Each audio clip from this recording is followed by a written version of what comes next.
अहिले हामीसँग जुड्नु भएको छ है the main lead of our Shape of Momo Gamai Gurung and also AKA हाम्रो Vishnu of the movie so first of all तपाईँलाई है धेरै कङ्ग्रेचुलेसन छ तपाईँको यो एउटा सक्सेस भएर इन्टरनेसनली पनि सक्सेस भएर अहिले घर आएको छ हाम्रो सिक्किममा जहाँ सिक्किमको बट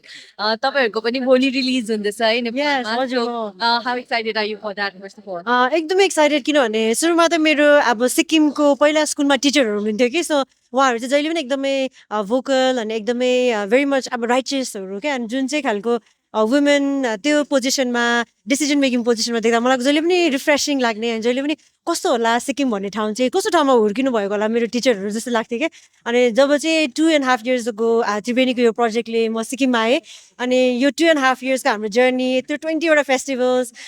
जाँदा यो अवार्डहरूबाट पाउँदा हामीलाई चाहिँ मेन चाहिँ अब घर आउँदा चाहिँ कस्तो रियाक्सन होला भन्ने भइरहेको थियो अनि आजको रियाक्सन चाहिँ कस्तो ओभरवेल्मिङ होइन त्यो हस्पिटालिटी सिक्किमको चाहिँ अब we can not beat that तर एट द सेम टाइम त्यो जेन्युन अनेस्ट फिडब्याक कस्तो राम्रो बसेर हामीलाई चाहिँ यो पार्टहरू मन पऱ्यो त्यस्तो भन्नुभयो सो हामी चाहिँ एकदम होपफुल छौँ सिक्किम र नेपालमा अब नहेर्नु भएको अडियन्सहरूले 29 भोलिदेखि रिलिज हुँदैछ त्यही माया पाउँछौँ भन्ने चाहिँ हामी आशा गरिरहेको छौँ From among all the Sikkimese people, we also thank you and also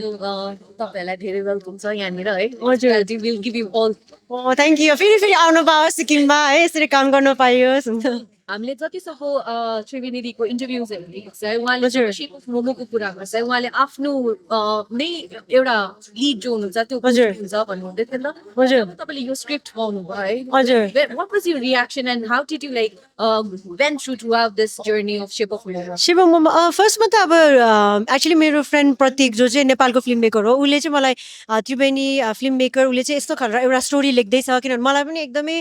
female लेन्सबाट फिमेलको layered character खेल्नु चाहिँ एकदमै मेरो मनबाट नै इच्छा थियो अनि जब अडिसन दिएँ अनि त्रिवेणीले चाहिँ स्क्रिप्ट पठाउँदाखेरि चाहिँ मलाई चाहिँ अब यो चाहिँ मैले जसरी पनि गर्नुपर्छ त्यतिखेर म लन्डनमै थिएँ अनि त्यसपछि हाम्रो पशुपतिजी अनि त्यस्तै गरी जानकीजी पनि जोइन हुनुभयो नेपालबाट होइन मलाई चाहिँ कस्तो भएको थियो भने मनबाटै यस्तो कथा चाहिँ आउनुपर्छ जस्तै भनौँ न हाम्रो बजेहरूको क्यारेक्टर आमाहरूको क्यारेक्टर आउँदाखेरि मान्छेले कस्तो क्लोजली फिल गर्नुभयो नि त अनि मलाई चाहिँ कस्तो लाग्छ भने यो चाहिँ हाम्रो आमा फुपू बजेहरूको लागि चाहिँ एउटा लभ लेटर जस्तो भनौँ न एउटा ट्रिब्युट जस्तो हो होइन अनि यस्तो प्रोजेक्टको पार्ट हुनु पाउँदा त एकदमै रमाइलो भयो मलाई चाहिँ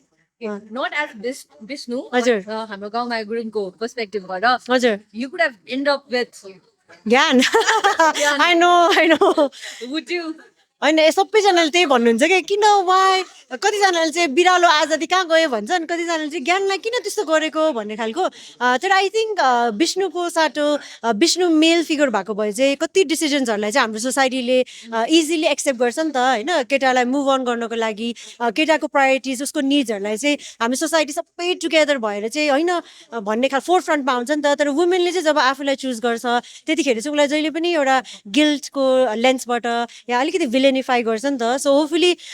यो हेरेर चाहिँ हामीलाई लागेको चाहिँ आउने बहिनीहरूलाई चाहिँ त्यो खालको प्रेसर चाहिँ नहोस् हुन्छ नि द्याट उहाँहरूले चाहिँ हरेक दिन every day they can choose themselves अनि and then you know that's how they can evolve as well अनि त्यो खालको नेरेटिभ हामीले पहिला यङ हुँदा देख्नु पाएको थिएन त्यो भएर उहाँहरूलाई त्यस्तो प्रेसर नफिल होस् अनि उहाँहरूलाई चाहिँ लाइकेबल भन्दा पनि उहाँहरू चाहिँ रिलेटेबल होस् उहाँहरू आफ्नो they can be true to themselves भन्ने चाहिँ होस् जस्तो लाग्छ so I think I would have done what Vishnu did होला त्यो कारणले पनि a small message to the supporters who is like always supporting you behind the camera, behind every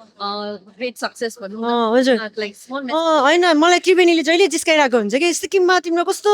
सपोर्टर्सहरू तिमीलाई कस्तो मन पराउने के अरे हुनुहुँदो रहेछ भन्ने तर मैले चाहिँ कहिले पनि उसलाई पत्याउँदैन थिएँ होइन उसले चाहिँ मलाई तिम्रो एउटा सब्सक्रिप्सन राख्नुपर्छ दारामा झुन्डिने भनेर जोक गरिरहेको हुन्थ्यो क्या तर आज चाहिँ मैले साँच्ची नै त्यो विटनेस गर्नु पाएँ त्यो एक्सपिरियन्स गर्नु पाएँ होइन धेरैजनाले चाहिँ कबड्डी फोरमा तपाईँले पम्फाको क्यारेक्टर गर्नुभएको थियो त्यहाँदेखि कस्तो राम्रो लाग्यो भन्नुभयो अनि आज चाहिँ जुन चाहिँ एकदमै अर्को एक्सट्रिम थियो आजको विष्णु भन्ने क्यारेक्टर सेपो मोमोको अनि त्यही पनि तपाईँहरूले चाहिँ त्यो खालको ओपननेसले होइन जुन माया दिनुभएको छ अहिलेसम्म होइन म एकदमै एकदमै ग्रेटफुल छु र यसरी नै अबको मेरो फ्युचर प्रोजेक्ट्सहरूमा पनि तपाईँहरूले माया गर्नुहुन्छ होला हाम्रो नेपालको कलाकारहरू हामी सबैको तर्फबाट सिक्किमलाई चाहिँ एकदमै धेरै धेरै माया छ है हजुर